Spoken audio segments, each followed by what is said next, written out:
Yeah, just a really good bounce back win after last night. We were frustrated after the game and felt like we kind of let it slip away. And then today just made all the plays, turned a couple double plays, great relay play to the play at the play, stole a couple bases, put together a great inning in the fifth with a little bit of their help. We took advantage of a couple errors and, bobble in the outfield, that base runner take third base, next pitch, sac fly instead of just an out. We got an RBI, and then Cahillo got a big hit, and then Iredale got a big 2-out double, and then obviously a pinch hit, 2-run homer, and we're up 6-0, and kind of in cruise control there a little bit. So good win.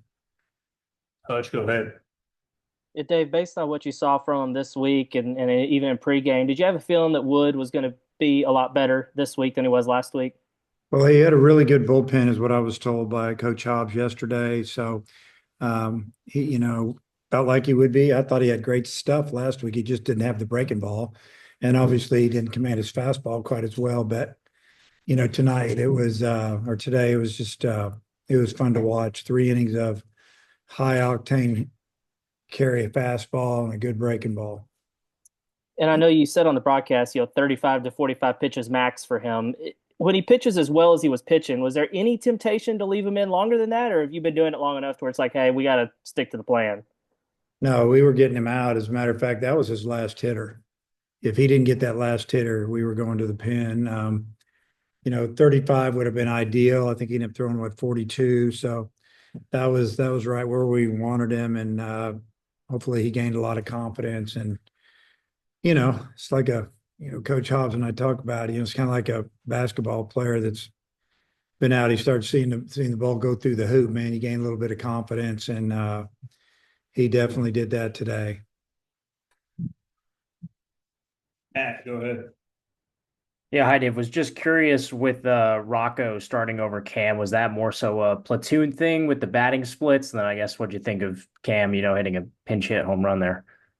Just matching up a little bit. The right-hander that they started King, the numbers against righties were a lot better for the offensive guys that are right-handed compared to the lefties. And just felt like that we'd start out with a bunch of righties, going to keep our leadoff man the same.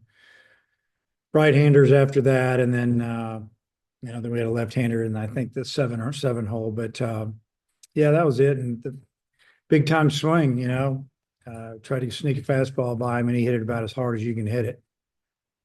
Then I guess what were your impressions of that Brent play up against the net? Have you ever seen anything like that? Well, I didn't see it actually. I just stood over there like all the other coaches, and we watched the net wiggle way down at the other end of the dugout. So then I went down and asked one of our managers, did he catch the balls? We did was see the net. Did it hit the net first? He said, no, he caught it first. So I don't know. I'll watch it later, I guess. Then I guess what were your impressions of Gabe's outing? 3 1/3 scoreless, few walks in there, but able to strand some guys. Didn't have his best stuff, didn't command his fastball, had a good breaking ball, kind of just battled through it. I think he was a little disappointed in himself, but I told him, never going to be great all the time. But he was just good enough, and it is what it is. So hopefully next week when we play Texas, he'll be even better. Daniel, you got anything? Yeah. Hi, Coach. Just specifically on the play where the runner got cut down at home, I guess the latest good throw from Wahiva, but how important was maybe Charles's, initial throw to start that relay and maybe the defense from both of them on that play? Yeah, everything has to link up or you don't make that play. I mean, he got to the ball quick. He threw a perfect throw to Vaheva, who got to the side of the ball. So when he caught it, he was already in throwing position, and he threw a perfect throw to the plate, and Ryder applied a super quick tag. We didn't know if he got him or not. We just knew it was bang, bang. And that's a really hard call for an umpire. And a lot of times when you have that, the home plate, it's flat. A lot of times their foot will be above it when they slide. And I don't know what they saw there, but there was one relay or one, I guess, video replay that they showed where it looked like he could have got him. And I imagine back in Birmingham where they look at all that stuff, that's what they saw, and they broke it down, and they came back pretty quick with it. And then obviously no Peterson tonight, but 16 strikeouts on Friday versus 6 today. Just maybe the difference in approach overnight at the plate. Well, obviously it starts with who's on the mound, but Aiden King's got a ton of strikeouts and really good stuff. Now, we thought he was going to throw a little harder than he did. We thought he was going to be like 93 to 96. He was more like 92 most of the game. I think he hit a 93, at least on the board a couple of times. But our guys seemed to be on him a little bit. He threw a lot of off-speed pitches, as they did last night. And yeah, so I mentioned that after the game that we cut down our strikeouts by 10, and we made them field the ball, and they didn't field them all. And we took advantage of it and scored 6 in 1 inning. Hutch, back to you. Hey, Coach, how would you assess Jimenez's outing, especially coming in and getting the double play right out the bat? Well, just a strike thrower with heavy sink and good cutter, and he did get a strikeout. And I looked up on the board and it said 96, and it looked like it came out of his hand pretty good. I would say he's been better, but his stuff's really good. Yeah, I mean, he came in and did exactly what we needed him to do, and that's finish the game.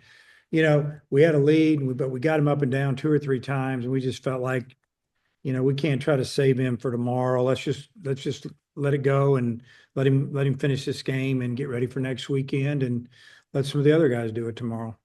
That was actually what I was going to be asking next. I mean, he threw 39 pitches, but you said he got up and down, so he's probably not available tomorrow. No, I don't think so. Okay. And Matt, wrap this up. We got Cahillo and Gage on deck. Yeah, just kind of going back to the top of the 5th inning, right before Cahillo's hit through the left side, was just kind of curious. Is it common for, defenders to shade closer to the bag like that? It seemed like when the ball got under the shortstop's glove, I don't know, just your thoughts on that. Yeah, well, when you're, double play, it's called double play depth, and you have to give up a little bit of something to get something. So you have to pinch the middle. It's just, when you have a chance to turn double play, and that's what they were looking to do to get out of the inning. That's why they intentionally walked Behavas. They were hoping for a double play, and he hit it in the more straight up shortstop, and it got by him. And that's just kind of the way the game works. BetOnline is the world's most trusted betting platform and your #1 source for all your sports betting action. Baseball season is in full swing, and we're into the home stretch for NBA and NHL playoffs. BetOnline has more ways to stay in on the action with the latest odds, news, and scores, even live in-game betting while the games are being played. With the largest selection of odds on everything from the MLB, NHL, and UFC, BetOnline remains the #1 online source for all your sports wagering information. In between games, head over to BetOnline Casino with all the top Vegas-style games, including poker and live casino. BetOnline, the game starts here.